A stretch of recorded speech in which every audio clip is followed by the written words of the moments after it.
Bienvenue sur Africa 24 dans cette nouvelle édition de l'Africa Tonight. Voici les titres de l'actualité. La préparation des élections législatives au Bénin, la Commission électorale nationale autonome a validé la liste de 6 partis politiques.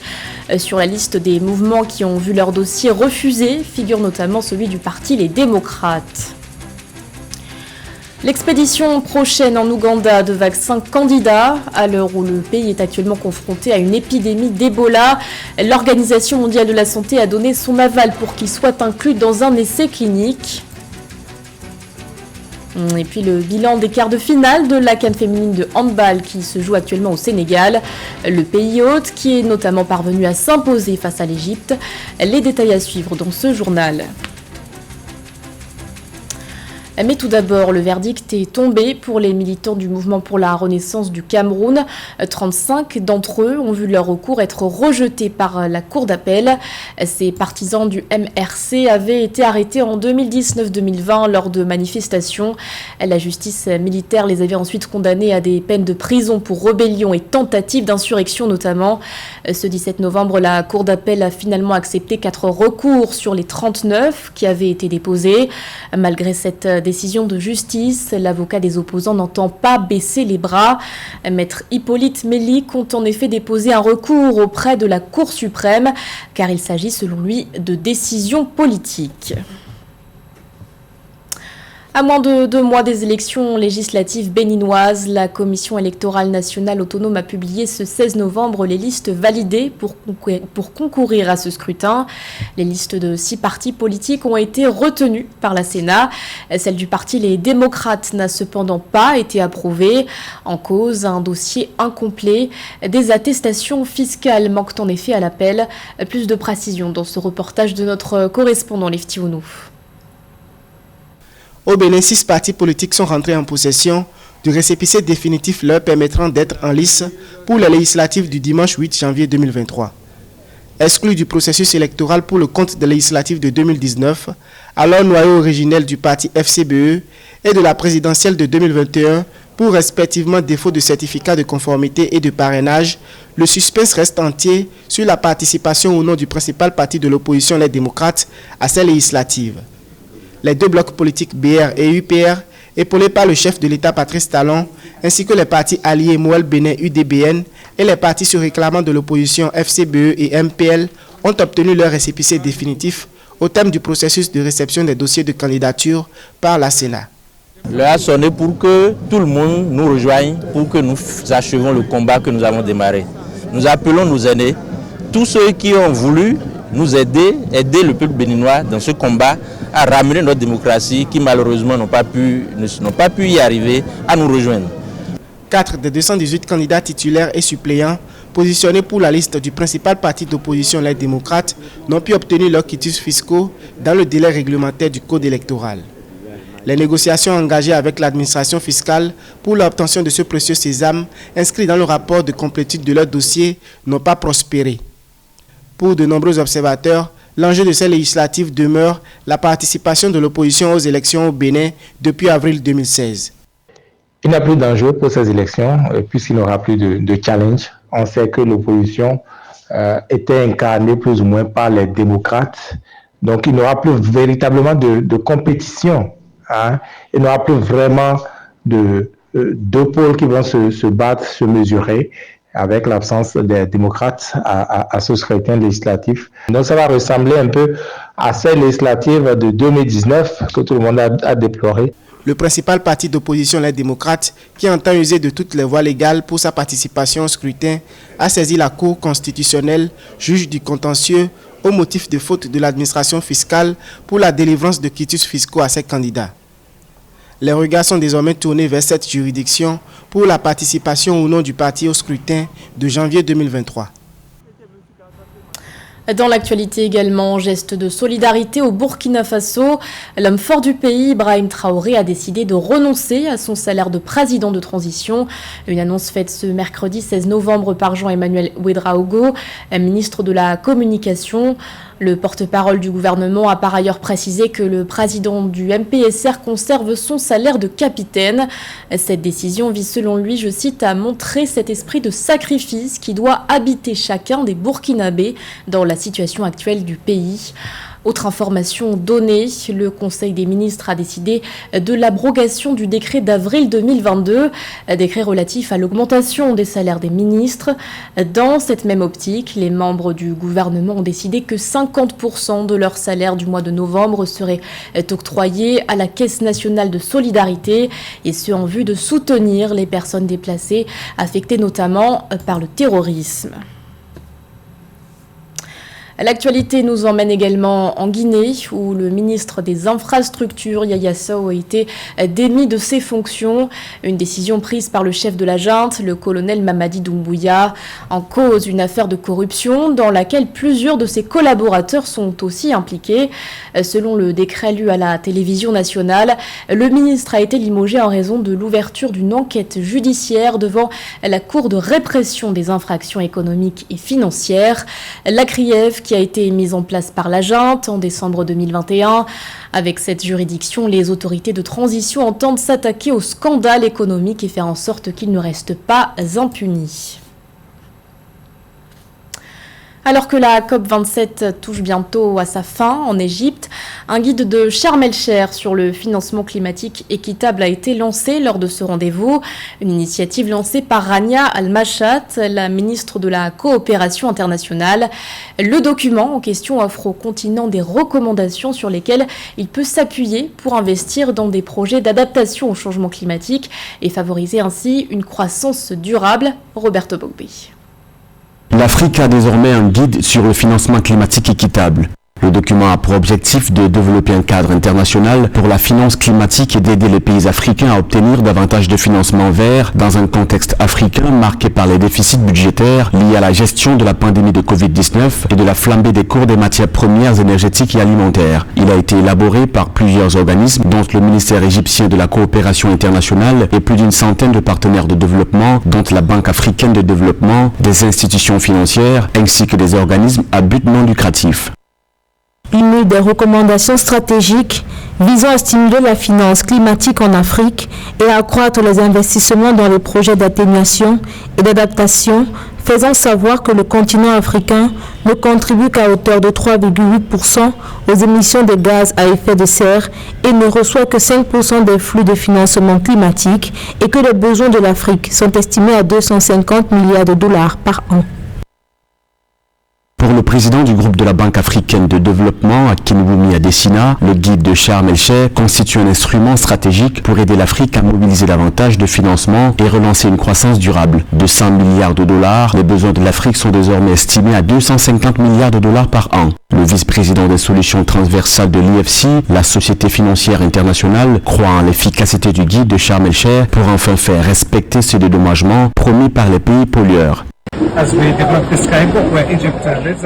Nous sommes heureux car l'Égypte a mis sur pied un outil qui permet de résoudre la problématique du financement. Vous le savez, l'accès à l'investissement est un défi important auquel l'Afrique est confrontée. Cet incroyable outil pourra servir aux décideurs politiques et aux autres acteurs de la lutte contre les changements climatiques. L'objectif premier pour les Africains à travers cette COP27, c'est essentiellement des progrès significatifs sur la question cruciale du financement climatique. À cette fin, il est nécessaire d'améliorer la transparence des flux financiers et de faciliter l'accès pour répondre aux besoins des pays en développement. Les engagements et promesses existants annoncés depuis Copenhague et Cancun, en passant par Paris jusqu'à Glasgow, nécessitent suivi et clarification de le guide de Sharm el-Sheikh.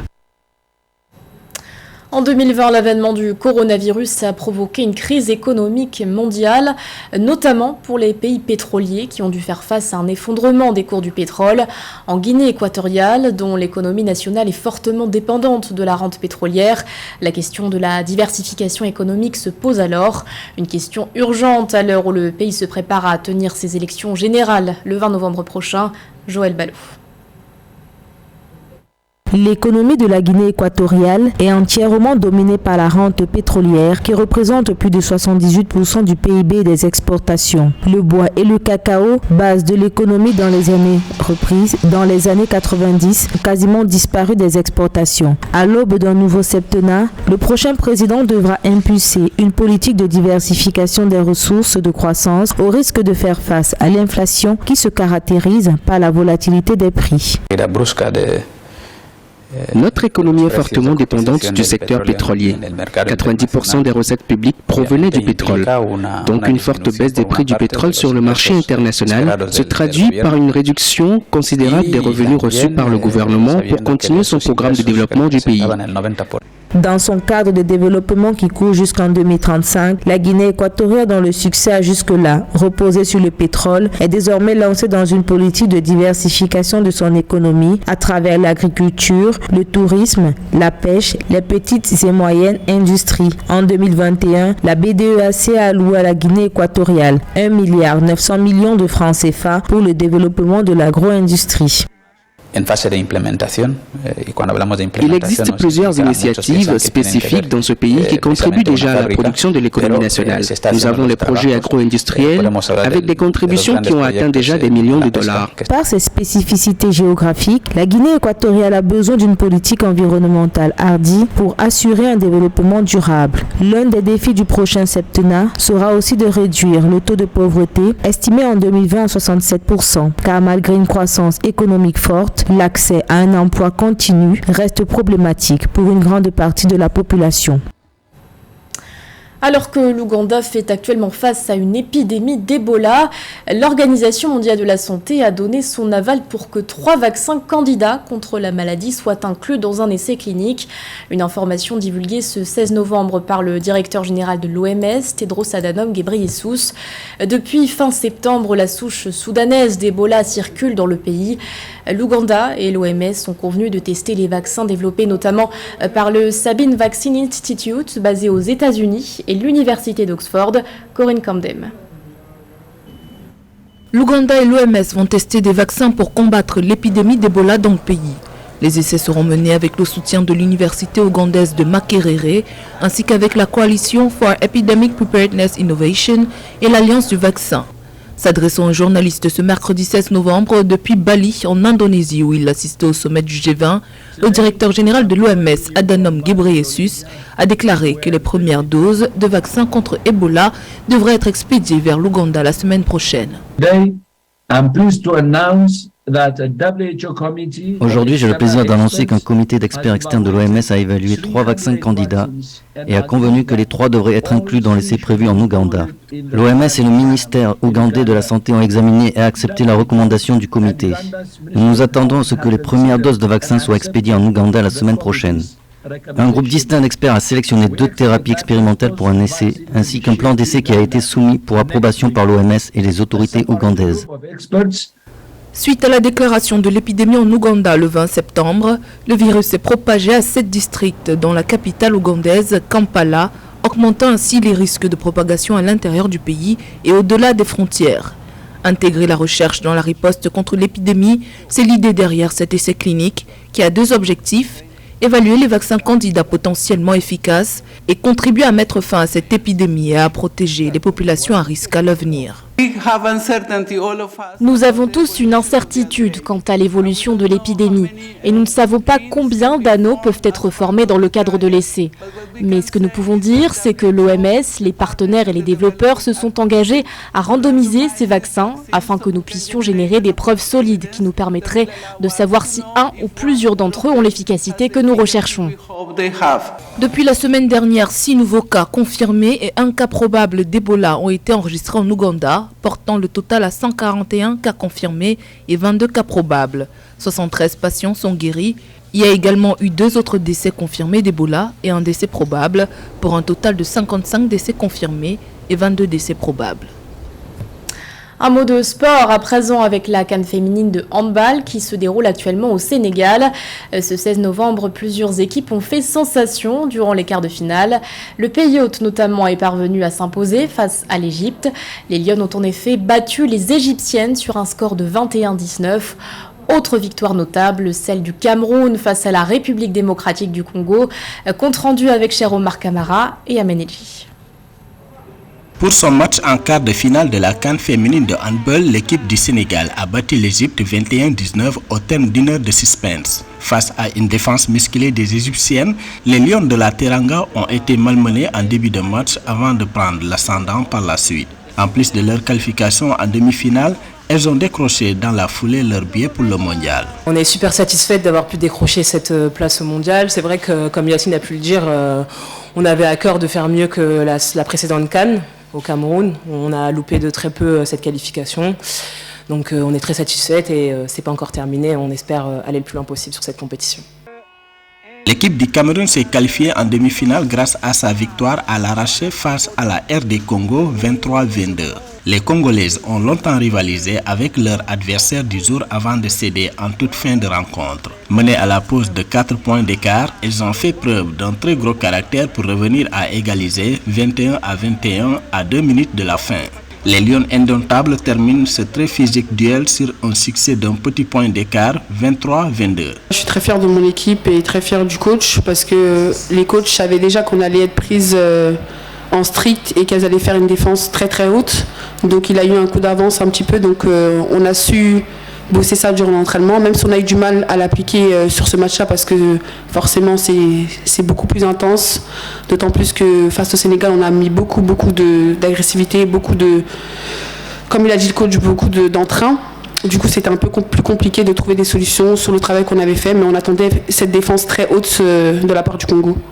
L'Angola a réservé son ticket pour les demi-finales de la CAN féminine de handball 2022. Les 14 fois champions d'Afrique ont dominé la Tunisie 29-24. L'aventure des Aigles de Carthage s'arrête en quart de finale dans cette compétition.